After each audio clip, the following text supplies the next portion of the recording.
So today I'm going to throw a little bit bigger piece of clay. This is about 4 pounds to about 4.5. And I'm going to talk about how to deal with throwing a little bit larger scale. So just like normal, doesn't matter what size the ball of clay is, you slam it down and make sure it's stuck to the wheel. So now that it's attached, cone this up.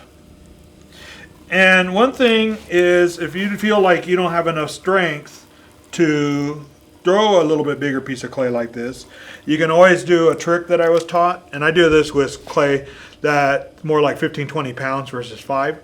You get your forearm wet, lock it in, and you can center with your forearm like a lever if you're having a hard time with your hands. Okay, so here I'm going to go ahead and go back down.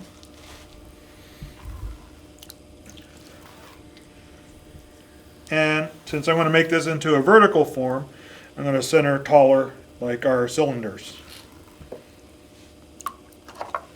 Take my wood rib and clean up this edge.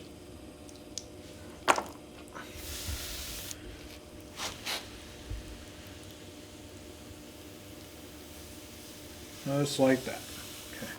Now I'm going to open up like normal. So what happens is, as you throw bigger, it's the same principles apply. It's just that the scale is larger and more of your hand is on your clay. So I'll just open the piece up. I'll compress the bottom.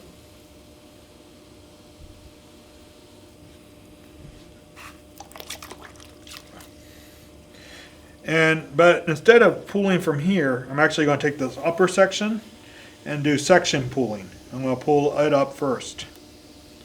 And that's going to save me effort and time. Now, I gather the clay at the bottom and do a pull from the base up. Right here, let up gently.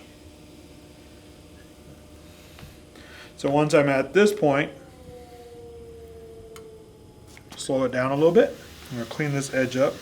I'm going to dig in, and that's going to start making my undercut for my next pull. I'm going to recompress my rim first.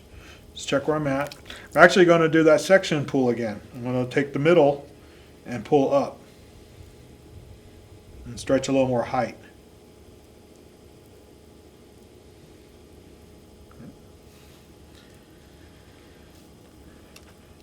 Then, a lot of times when I throw bigger pieces of clay, I'm going to use my knuckle to pull with 2 sponges with water. So anytime I stick, I squeeze. And then I'm going to use my hand like this part on the side as I go up. And I push outward first, and then I compress and then work my way up.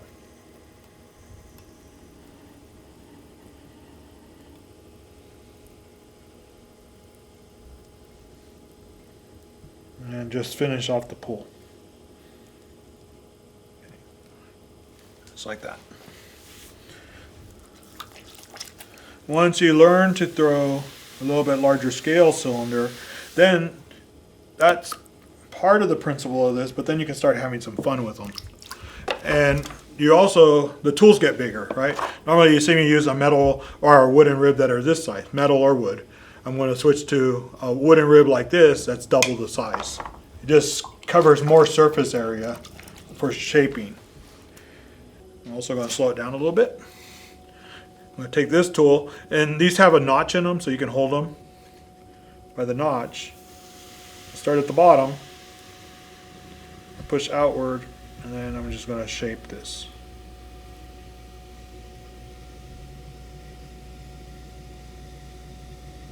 So I'm just rounding it more. Actually, probably going a little too fast still. I've learned over time that working on a wheel is that it's not a race. It's more about taking your time and getting the shape that you're looking for.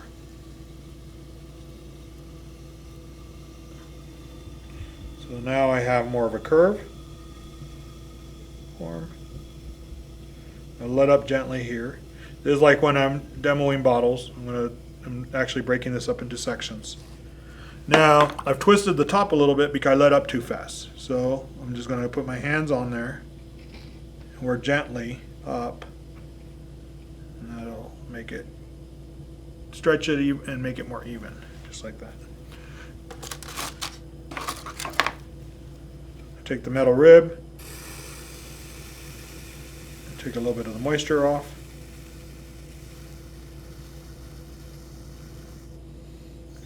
Then I'm going to take the rib again, and I'm breaking up the form, defining the rim and the neck a little bit, just like when I do bottles. And those bands are really important because then I can put different colored slips in those bands. I can decorate this differently. Now, that top is a little bit thicker, so I'm going to go ahead and stretch it out.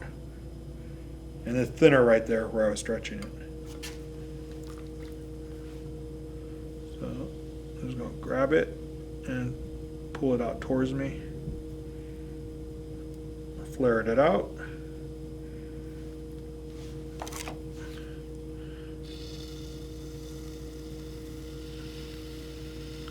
And the metal rib's helping me shape the form.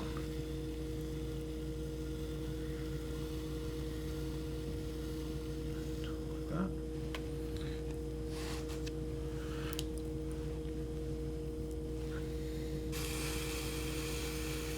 Same thing, what I'm doing is I'm looking over here again at the curve as it's moving away from me, see what I need to fix.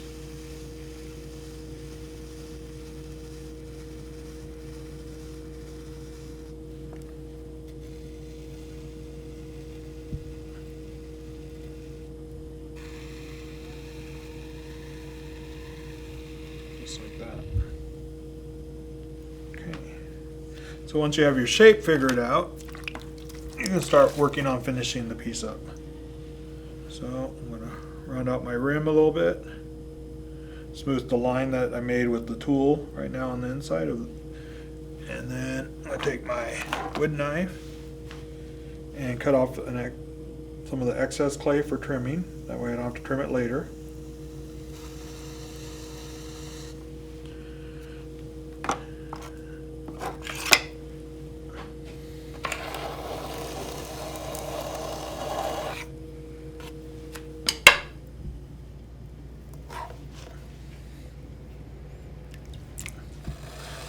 Now that I've gotten it to this point, it's ready to take off, but I'm going to go ahead and push with my finger,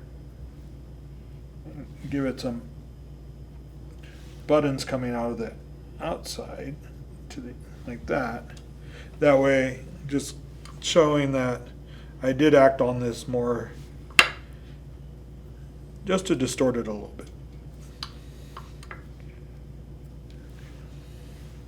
And that way, if I raku it, then the raku glaze that I use, the metallics, it'll start doing some things with the movement around it.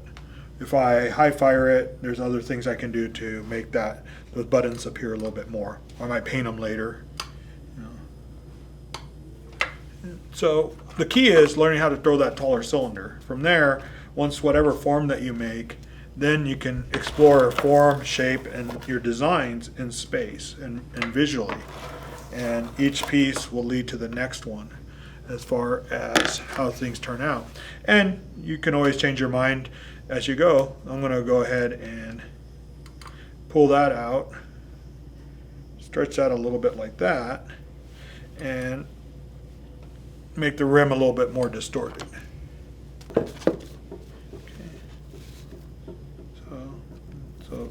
But the key is you start with that cylinder. It's like a blank piece of paper. Once you have that cylinder form, then all the other shapes come out of it.